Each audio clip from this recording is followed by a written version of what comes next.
Hello everyone, कैसे हैं आप लोग।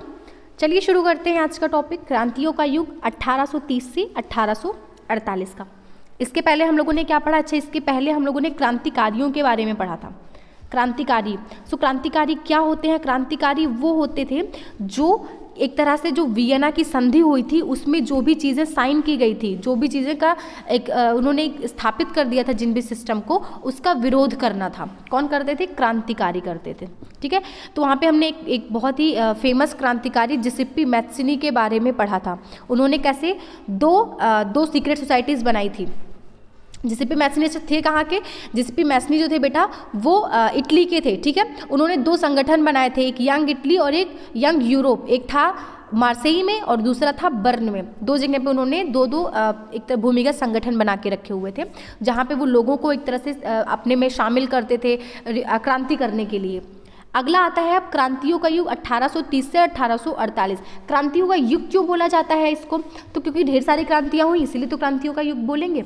क्यों होती हैं क्रांतियाँ अब वो हम समझेंगे। सो जैसे जैसे रूढ़िवादी व्यवस्थाओं ने अपनी ताकत को और मजबूत बनाने की कोशिश की, हमने देखा था पीछे रूढ़िवादी व्यवस्था क्या होती है।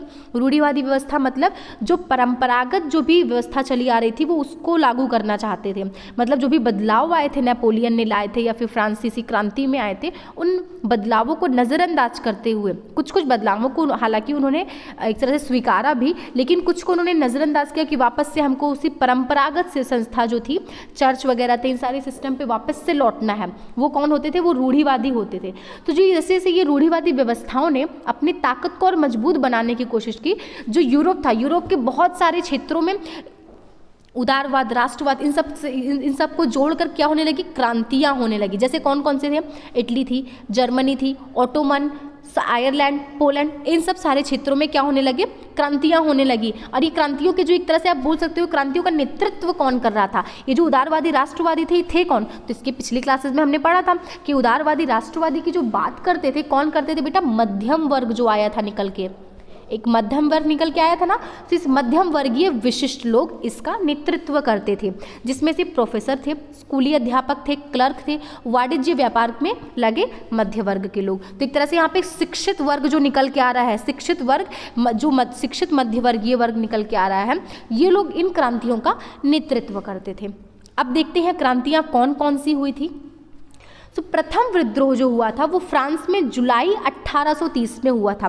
पहला विद्रोह जुलाई 1830 में हुआ था। यहाँ पे क्या करते हैं? जो बोर्बो राजा, जो रूढ़िवादी लोगों ने वापस से जो बोर्बो वंश था उसको फिर से लाके बैठा दिया था। अब इन लोगों ने क्या किया? 1830 में, 1815 में जो रूढ़िवादी ने बैठाया था, इस फिर से पुनर्स्थापित किया था बोर्बो राजा को, उसको यहाँ पे सत्ता में बहाल किया था। उसे अब उदारवादी क्रांतिकारियों ने उखाड़ फेंका।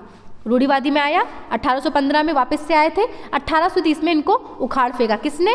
जो भी फ्रांस में जुलाई में 1830 में क्रांति हुई थी। ठीक है, अब क्या किया गया? ठीक है, उनको उखाड़ फेंका। अब क्या कर दिया? यहाँ पे अब ये स्थापित करते हैं एक संवैधानिक राजतंत्र। संवैधानिक राजतंत्र स्थापित करते हैं, जिसका अध्यक्ष किसको बनाया जाता है? लुई फिलिप जो वहाँ के राजा होते हैं उनको इसका अध्यक्ष बना दिया जाता है। लेकिन अब ये लुई फिलिप अब पहले की तरह अपनी पावर, जो उनकी शक्तियाँ होती हैं, उसका आनंद नहीं ले पाएंगे। अब उनको एक संविधान के अंदर में आ गया, अब एक संवैधानिक राजतंत्र बन गया। मैटरनिक ने एक बार यह टिप्पणी की थी कि जब फ्रांस छींकता है तो बाकी यूरोप के सर्दी जुकाम हो जाता है। मैटरनिक कौन थे? मैटरनिक आप लोगों ने पीछे पढ़ा था, मैंने बोला था कि इनको याद रखिएगा, ये बहुत ही फेमस पर्सनैलिटी है। क्यों? क्योंकि उन्होंने बहुत सारे स्टेटमेंट बोले हैं। यहाँ पे देखिए टिप्पणी इन्होंने की है कि जब फ्रांस छींकता है तो बाकी यूरोप की सर्दी जुकाम हो जाता है। मतलब कि जब फ्रांस में कोई भी चीज़ होती है तो वो चीज़ धीरे धीरे फैल कर कहाँ जाती है? पूरे यूरोप में जाती है, पूरे यूरोप को सर्दी लग जाती है जब फ्रांस छींकता है। तो इसी बेटा ये जो जुलाई क्रांति हुई, इसकी वजह से जो ब्रिसेल वहाँ पे भी अब विद्रोह भड़क गया। और वहाँ पे जो लोग थे, वहाँ के उन लोगों ने विद्रोह करके जो बेल्जियम था, बेल्जियम को किससे अलग कर लेते हैं? यूनाइटेड किंगडम ऑफ नीदरलैंड से। तो एक तरह से यहाँ पे आपने देखा कि फ्रांस में शुरुआत हुई और आगे धीरे धीरे बढ़ के यूरोप के दूसरे एरिया में गई। जैसे यहाँ पे यूनाइटेड किंगडम ऑफ नीदरलैंड से हमारा जो बेल्जियम था वो अलग हो जाता है। ठीक है। सो दो घटनाएं पढ़ ली, दो क्रांतियां पढ़ ली, एक फ्रांस में जुलाई में होती है और एक बेल्जियम में मीन्स किंगडम ऑफ नीदरलैंड में होती है। अब तीसरी घटना पढ़ते हैं। सो एक ऐसी घटना जिसने पूरे यूरोप के शिक्षित अभिजात वर्ग में राष्ट्रीय भावना का संचार किया। मतलब एक ऐसी घटना होती है कि पूरे यूरोप में राष्ट्रीय भावना का प्रसार होता है, संचार होता है। कौन था वो? वो घटना थी यूनान का स्वतंत्रता संग्राम। यूनान जो आप ग्रीक सुना होगा आपने, तो ग्रीक में जो स्वतंत्रता, वो अपने हम लोगों ने स्वतंत्रता संग्राम लड़ा था, भारत का स्वतंत्रता संग्राम हुआ था। सो वैसे ही यूनान का स्वतंत्रता संग्राम होता है। वहाँ पे क्यों होता है? क्योंकि बेटा वहाँ पे जो ओटोमन एम्पायर था, ओटोमन साम्राज्य था, उसने यूनान को अपने अंदर में करके रखा हुआ था। इसलिए वो लोग वहाँ से उस मुस्लिम साम्राज्य से खुद को बाहर निकालना चाहते थे। क्योंकि यूनान तो भाई यूरोप का हिस्सा था, वहाँ पे क्रिश्चियन लोग ज़्यादा रहते थे। सो 15वीं सदी से यूनान ऑटोमन साम्राज्य का हिस्सा था। ठीक है, ऑटोमन साम्राज्य यूरोप में क्रांतिकारी राष्ट्रवाद की प्रगति से यूनानियों की आज़ादियों के लिए संघर्ष 1821 में आरंभ हो गया। तो देखिए यहाँ पे यूरोप में जैसे जैसे राष्ट्रवाद की भावना फैलती है, प्रगति होती है इस भावना की, उसी की वजह से यूनानियों के अंदर भी अपनी आज़ादी को लेकर 1821 से उन्होंने भी संघर्ष को आरंभ कर दिया। यूनान में राष्ट्रवादियों को निर्वासन में रह रहे यूनानियों के साथ साथ पश्चिमी यूरोप के अनेक लोगों का भी समर्थन मिला। मतलब जो यूनान में रह के लोगों ने जो ये संघर्ष 1821 में शुरू किया, इनको सपोर्ट कहाँ से मिला, समर्थन कहाँ से मिला? तो एक तो ऐसे यूनानी जो यूनान से बाहर रह रहे थे, ठीक है, उनका तो सपोर्ट मिलेगा क्योंकि यहाँ के नागरिक हैं। दूसरे जो पश्चिमी यूरोप के लोग थे, पश्चिमी यूरोप के लोग, उन्होंने भी समर्थन किया। उन्होंने भी क्यों? क्योंकि वो लोग जो प्राचीन यूनानी संस्कृति थी उसके प्रति सहानुभूति रखते थे, उनको यूनानी संस्कृति से बहुत ही लगाव था। ठीक है, देखिए एक यहाँ पे यूनान की तारीफ बताते हुए, प्रशंसा करते हुए जो कवि थे, कलाकार थे, उन्होंने यूनान को यूरोपीय सभ्यता का पालना बताकर प्रशंसा की। यूरोपीय सभ्यता का पालना, मतलब जो यूनान है वो एक तरह से यूरोपीय सभ्यता को पालता पोषता चला आ रहा है। किसने बोला? कवियों और कलाकारों ने प्रशंसा करते हैं ना। तो इस तरह से सोचिए आप, यूनान संस्कृति की कितनी इंपॉर्टेंट वैल्यू थी, इसीलिए उसको हर जगह से क्या मिला? सपोर्ट मिला। इसीलिए बोला गया क्योंकि ये यूनानी जो है ये यूरोपीय सभ्यता की है, तो इसको कोई मुस्लिम साम्राज्य कैसे कर सकता है? तो इसलिए उन्होंने मुस्लिम साम्राज्य के विरुद्ध जो यूनान का संघर्ष था, इसके लिए सब लोगों ने जुटकर लड़ाई की। अंग्रेजी कवि लॉर्ड बायरन, देखिए कवि का नाम आया है, उन्होंने क्या किया? बहुत ही धन इकट्ठा किया ताकि युद्ध में जाके लड़ पाएँ।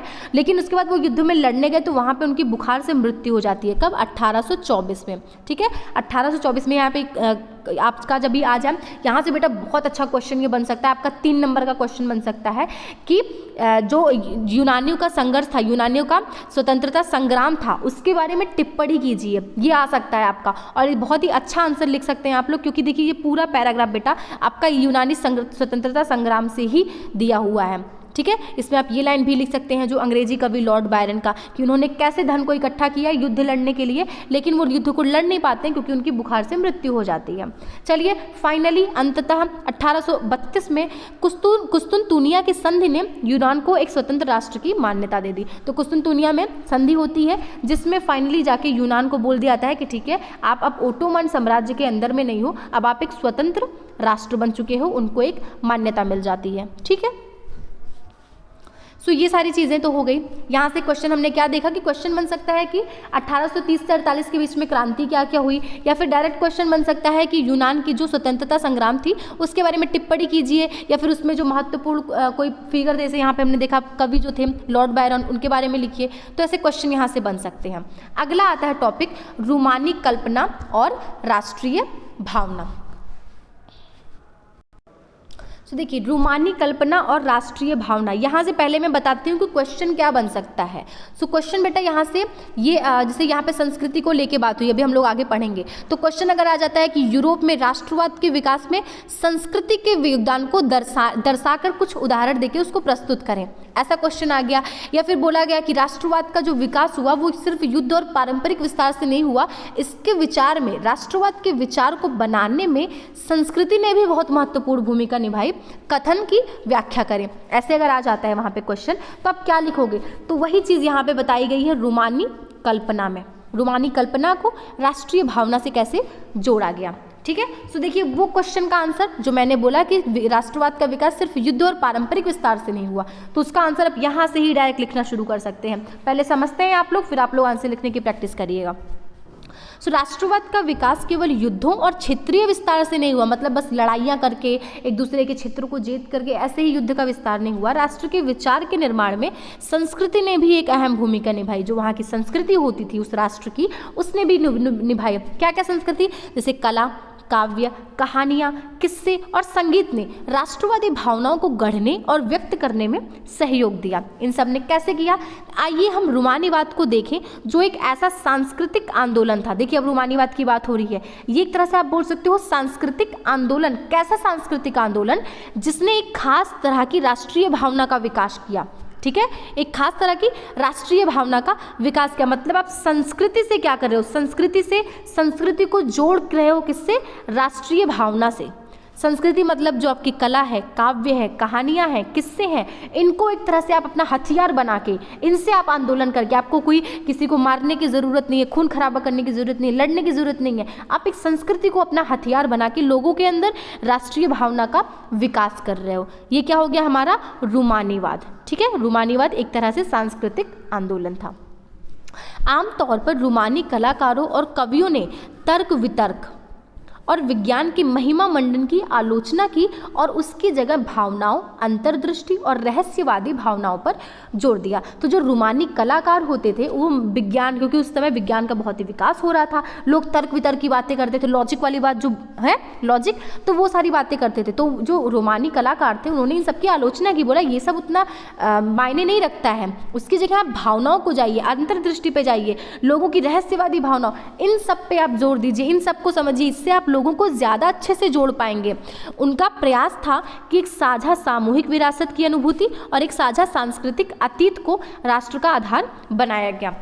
वो चाहते थे कि जो हम लोगों ने जैसे पढ़ा था कि सामूहिक पहचान बनाने के लिए क्या करना होता है, एक सामूहिक विरासत जैसी भावना लोगों के अंदर आ जाए और सामूहिक साझा सांस्कृतिक अतीत जैसी भावना आ जाए कि हमारा अतीत एक था, हम लोग की विरासत एक है। जब लोगों के अंदर ये भावना आ जाएगी, जैसे अगर यहाँ पे लिया जाए, एक उदाहरण लिया जाए कि लोगों के अंदर आ जाए भावना कि हम एक भाषा बोलते थे, हमारी एक विरासत रही है कि हम इतने जगह के लोग एक भाषा बोलते आए हैं शुरुआत से ही, अब हमको तोड़ दिया गया, अब हमको दो हिस्सों में भले ही बांट दिया गया है, लेकिन हम बोलते तो एक ही भाषा थे। हमारी अतीत हमारा एक रहा है, हमारी विरासत एक रही है, सब कुछ हमारा सामूहिक साझा किया है हमने। तो उसको बेस बना के, उसको आधार बना के हम किसी भी राष्ट्र के, भले ही दो हिस्सों में वो लोग रह रहे हों, ये किसी दूसरे साम्राज्य में हो, ये दूसरे साम्राज्य में हो, लेकिन लोगों के अंदर हम एक सामूहिक पहचान की भावना, एक राष्ट्रवाद की भावना को हम पनप सकते हैं, बदल यहाँ पे ला सकते हैं, विकास उसका कर सकते हैं। तो समझ में आया कि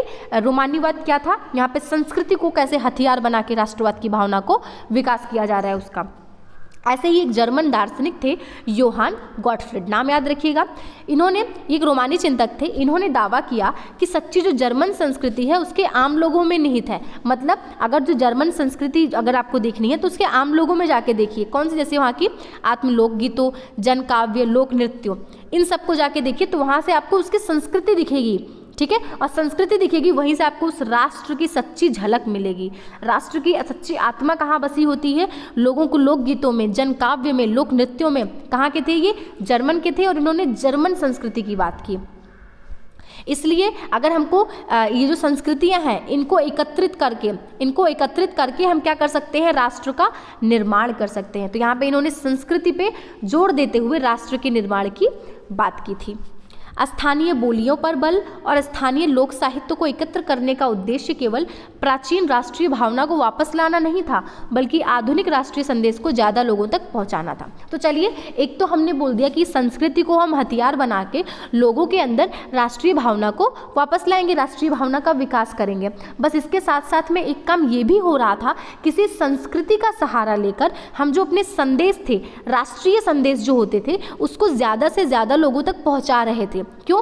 सपोज भाषा है तो भाषा, क्योंकि उस टाइम पे बहुत लोग उतने साक्षर नहीं होते थे, अधिकांश लोग निरक्षर होते थे। देखिए, जिनमें से अधिकांश निरक्षर थे, तो उन तक अगर आपको अपना कोई संदेश पहुंचाना है, राष्ट्रवाद जैसी भावना आपको उन तक पहुंचानी है, तो उनको उनकी भाषा में बात करिए, जो उनकी संस्कृति है उसमें बात करिए, उस तरह से उनको समझाइए।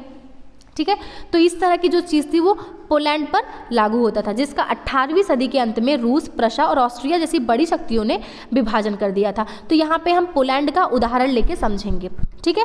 सो पोलैंड जो था यहाँ पे अब उसको जो भी ग्रेट पावर्स थी, बड़ी बड़ी शक्तियाँ थी, उन्होंने आपस में उसको बांट लिया था। तो वहाँ पे पोलैंड ने क्या किया, अब वो स्वतंत्र भूक्षेत्र नहीं था, लेकिन उसने संगीत और भाषा के जरिए अपनी राष्ट्रीय भावना को जीवित रखा था। भले ही उसको बांट दिया गया था, लेकिन अपने उसने राष्ट्रीय भावना को जीवित रखा था। मसलन कैरोल कुरपंस्की ने राष्ट्रीय संघर्ष का अपने ओपेरा और संगीत से गुणगान किया। कैरोल कुरपंस्की, ठीक है, वो एक कवि थे। उन्होंने अपने ओपेरा, उन्होंने जो संगीत के कई रूप होते हैं, ओपेरा से उन्होंने अपने संगीत का गुणगान करते हुए वहाँ पे लोगों में राष्ट्रीय भावना को जीवित रखा था। पोलेनिस और माजूर्का जैसे लोक नृत्यों को राष्ट्रीय प्रतीकों में बदल दिया गया। पोलेनिस वहाँ पे और मजूरका, ये दो तरह के लोक नृत्य थे। तो यहाँ पे देख रहे हैं आप लोग लोक नृत्य और संगीत, उसका सहारा लेके राष्ट्रीय संघर्ष को दिखाया जा रहा है। राष्ट्रीय संघर्ष मतलब यहाँ पे लड़ाई झगड़ा नहीं हो रहा है, यहाँ पे कुछ लोग ऐसे भी हैं जो इस संस्कृति का सहारा लेके अपने संघर्ष को दिखा रहे हैं कि ये हमारा राष्ट्रीय प्रतीक है, यह पोलैंड का लोक नृत्य था, तो उसको दिखा के यहाँ पे राष्ट्रीय संघर्ष को अपने रिप्रेजेंट कर रहे हैं। दूसरी चीज़ यहाँ पे आती है भाषा की। भाषा से क्या होता है, क्योंकि जो पोलैंड का जो भाग रशिया ने जीत लिया था, रूस ने जीत लिया था, उसने क्या किया, रूस ने सारे जो भी पोलैंड के क्षेत्र थे वहाँ पे पोलिश भाषा को स्कूलों से बलपूर्वक हटा दिया, वहाँ पे रूसी भाषा को लगा दिया। इससे क्या हुआ, 1831 में रूस के विरुद्ध एक सशस्त्र विद्रोह हुआ जिसको कुचल दिया गया था। मतलब रूस के विरुद्ध वहाँ के लोगों ने विरोध किया, लेकिन उसको कुचल दिया गया। इसके बाद यहाँ पे उनके जो सदस्य थे, कुछ लोग ऐसे भी निकल के आए जिन्होंने यहाँ पे विरोध करने के लिए, ऐसा कोई बहुत लोगों की हथियार, वो लोग यहाँ पे उस तरह से विरोध नहीं किया कि लोग सड़क पे निकल आए विरोध कर रहे हैं। इन्होंने बस एक भाषा को हथियार बनाया। कैसे कि वो जब कभी भी चर्च के आयोजन होते थे, कुछ संपूर्ण धार्मिक शिक्षा में, वो पोलिश भाषा का इस्तेमाल करते थे, क्योंकि यहाँ पे रूसी भाषा को लगा दिया गया था ना, रूसी भाषा को ज़बरदस्ती लोगों को बोल दिया गया था कि आप इसको इस्तेमाल करो।